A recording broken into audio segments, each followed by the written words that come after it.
Prezados irmãos, queridas irmãs, boa noite. Olhe, eu saí de Votuporanga agora à tarde e deixei um calor de 22 graus, chegando em São Paulo e pegando um frio de quase 5 graus. Considerando esta mudança brusca na temperatura, eu acho que eu mereço um boa noite um pouco mais caloroso, digamos assim. Boa noite. Agora esquentou.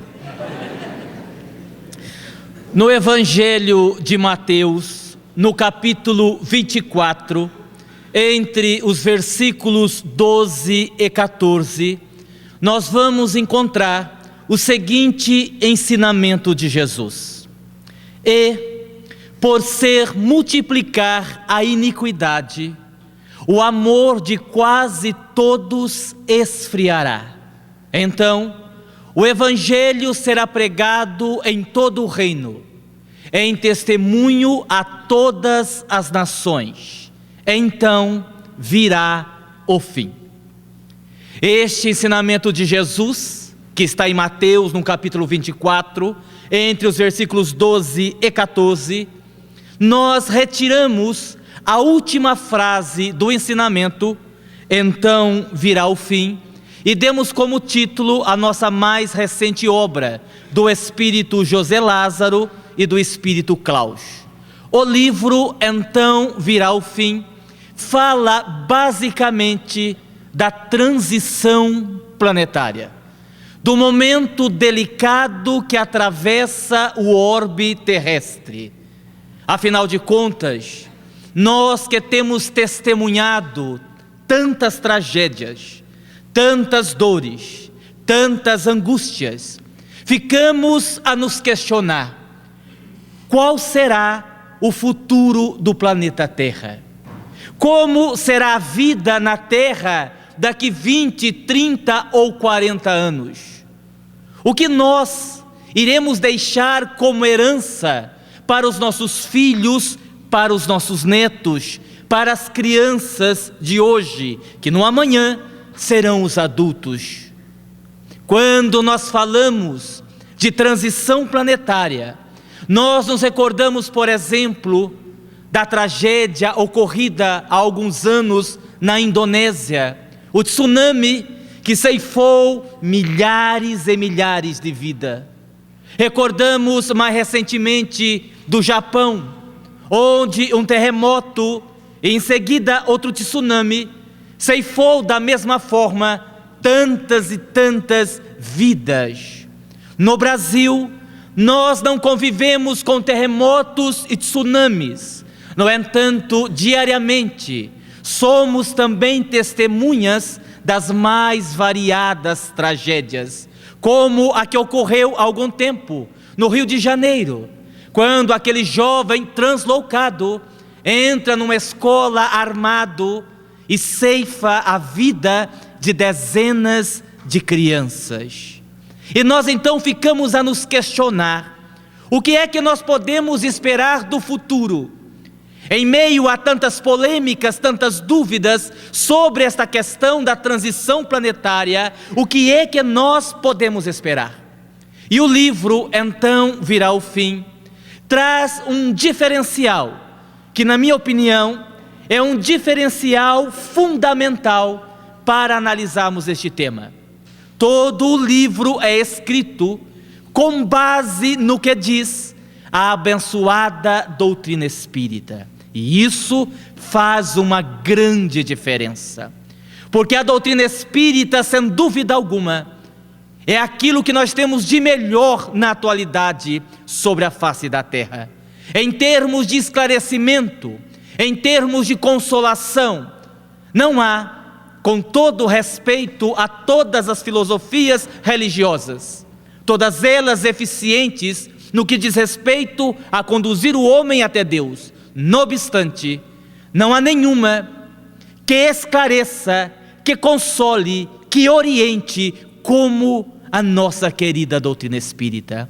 Todo o assunto analisado sob a ótica da doutrina espírita tem uma conotação diferenciada. Qualquer assunto que nós vamos analisar sobre a visão da doutrina espírita, nós conseguimos obter uma informação mais próxima da realidade. Com a doutrina espírita, nós renovamos os nossos conceitos, passamos a observar situações sobre um prisma diferente. Eu me recordo, por exemplo, que certo dia uma pessoa embriagada, um homem que estava meio bêbado, se aproximou de Chico Xavier e lhe pediu um dinheiro. Chico Xavier imediatamente colocou a mão no bolso e deu o dinheiro para aquele homem embriagado. Alguém que estava perto disse ao Chico: Chico, você observou que aquele homem estava meio bêbado? Sim, meu filho, observei. E você deu o dinheiro a ele? Sim, meu filho, eu dei. Mas você sabe que com esse dinheiro ele vai beber mais? Sim, meu filho, eu sei. Se você sabe que ele vai beber, por que é que você deu o dinheiro? E o Chico disse: porque um meio bêbado é mais perigoso do que um bêbado inteiro. Porque um bêbado inteiro chega em casa e vai dormir, e um meio bêbado pode fazer muitas coisas erradas. É a visão da doutrina espírita, e eu fico meditando, só mesmo um homem como Chico Xavier para ter uma visão dessas. E qualquer assunto que a gente vá abordar, por exemplo, quando nós falamos sobre obsessão, quando não se tem um conhecimento mais profundo da doutrina espírita, quase sempre quando nós nos referimos a espíritos perturbadores, a espíritos obsessores, a nossa visão, até por uma questão de comodidade, é um pouco distorcida, porque nós fazemos aquela cara, assim, aquela cara de cachorro que caiu da mudança, e dizemos à pessoa: olhe, eu estou sofrendo uma perturbação espiritual, como que se o espírito perseguidor fosse o algoz e você a vítima. E a doutrina espírita nos esclarece que não é exatamente assim. Por exemplo, imagine que você more num bairro muito pobre de São Paulo, você mora numa favela, e lá você tem muitas dificuldades financeiras, deve no açougue, deve na farmácia, deve na mercearia. E um belo dia, você acerta a quadra, não a quina, porque espírita não ganha na loteria, não adianta jogar, não ganha. Vocês conhecem algum espírita que ficou rico jogando na loteria? Alguém conhece? Nem eu, não ganha. Mas suponhamos que você acerte a quadra e melhore de vida, e vá morar num bairro classe média em São Paulo, e deixe a sua antiga vida para trás, inclusive as dívidas. O que é que os seus credores, depois de um tempo, naturalmente vão fazer? Vão bater lá na porta da sua? Por quê? Porque você deve. Quando um obsessor se dá o trabalho de lhe perseguir, convenhamos, alguma coisa você deve. Convenhamos, nenhum espírito gasta 10, 20, 30 anos da sua vida lhe perseguindo, sendo você uma pessoa muito boa, uma pessoa exemplar. Alguma coisa nós ficamos devendo. Deu para entender? É a visão da doutrina espírita. Eu me recordo que outro dia em nossa casa comunicou-se um espírito obsessor que estava perseguindo uma médium que estava na sala, e antes de eu começar a doutrinação, o espírito já logo disse: olhe, nem tente me doutrinar, eu estou perseguindo essa jovem senhora mesmo, vou persegui-la até ela ir a nada, ela perder tudo, de preferência cometer suicídio, porque ela me deve, e eu vou fazê-la pagar até o último ceitil. E não venha com essa conversa: meu irmão, vamos perdoar, nem adianta, que isso comigo não funciona. Eu olhei para o espírito e disse assim: mas meu irmão, quem foi que disse que eu vou doutriná-lo? Ao contrário, eu acho que se ela lhe deve, você tem que cobrar mesmo, até o último ceitil, você está certíssimo. A mulher me olhou e disse: Aguinaldo, é para me ajudar, viu? Eu disse: não, calma, fica tranquila, fique sossegada. O espírito disse: ah é? Eu disse: sim, meu irmão, olha, eu acho que você está coberto de razão, quem deve tem que pagar, e se duvidar eu até lhe dou uma força, até lhe ajudo. A mulher disse: Aguinaldo, eu disse: calma minha irmã, fica tranquila, o Espírito me olhou e disse: olha, gostei do senhor. Fui com a sua cara, gostei do senhor. Eu falei: pois é, não, comigo é assim. Eu também penso como você. Eu só queria saber se o senhor vai demorar. E se eu vou demorar, por quê? Se não por nada. É porque tem uns amigos seus aí fora e que querem entrar para lhe ver. E eu disse que o senhor está ocupado, que assim que terminasse, eles poderiam entrar. Amigos meus? Eu disse: parece que um o senhor matou, o outro o senhor estuprou, o outro o senhor roubou. É uma meia dúzia. E o senhor vai deixar eles entrar? Eu digo: ora, quem deve tem que pagar, não é verdade, meu irmão? Nunca mais vi o Espírito. Foi a doutrinação mais rápida que eu fiz na vida.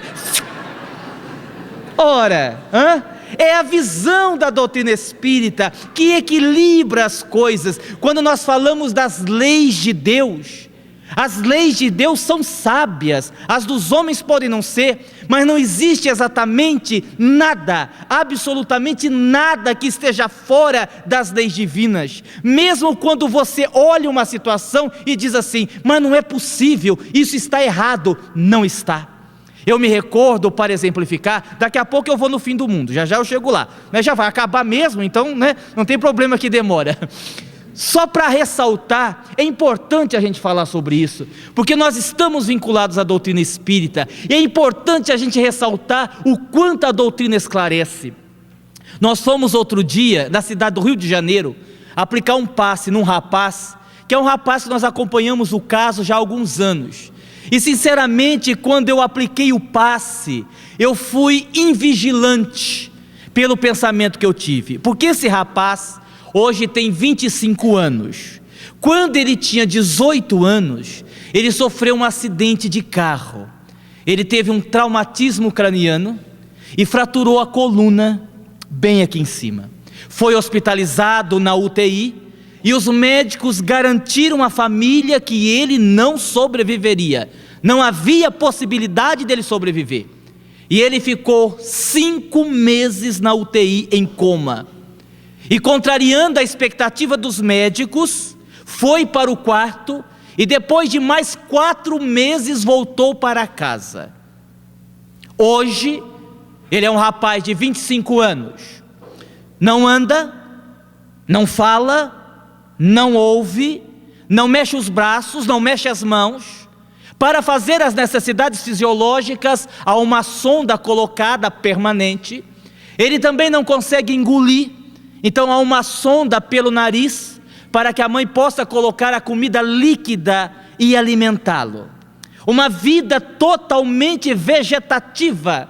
Um rapaz grandalhão, a mãe pequenina, tem que carregá-lo de um lado para o outro, uma vida de dor, de sofrimento. E quando eu apliquei passe naquele rapaz, olhando para ele naquela vida em cima de uma cama, e por certo ele ainda vai viver muito porque tem 25 anos, eu pensei comigo mesmo: mas por que esse rapaz não morreu no acidente? Teria sido muito melhor para ele, para a família. Agora um sofrimento desse, uma dor dessa, por que ele não desencarnou? Quando eu pensei isso, um espírito amigo se aproximou de mim e me disse assim: vou lhe contar uma história para você não pensar mais bobagens. Quando esse rapaz sofreu o acidente, e quando o seu corpo estava em coma no hospital, o seu espírito desdobrou-se do corpo, pelo fenômeno natural que acontece conosco, quando nós dormimos durante o sono. O seu espírito desdobrou, e encontrou-se com seu anjo da guarda, e o anjo da guarda do menino disse a ele: prepare-se, você vai desencarnar. Eu vou desencarnar? Perguntou o jovem. Vai, de acordo com a sua programação reencarnatória, de acordo com seus crimes perpetrados no passado, está programado que você vai desencarnar.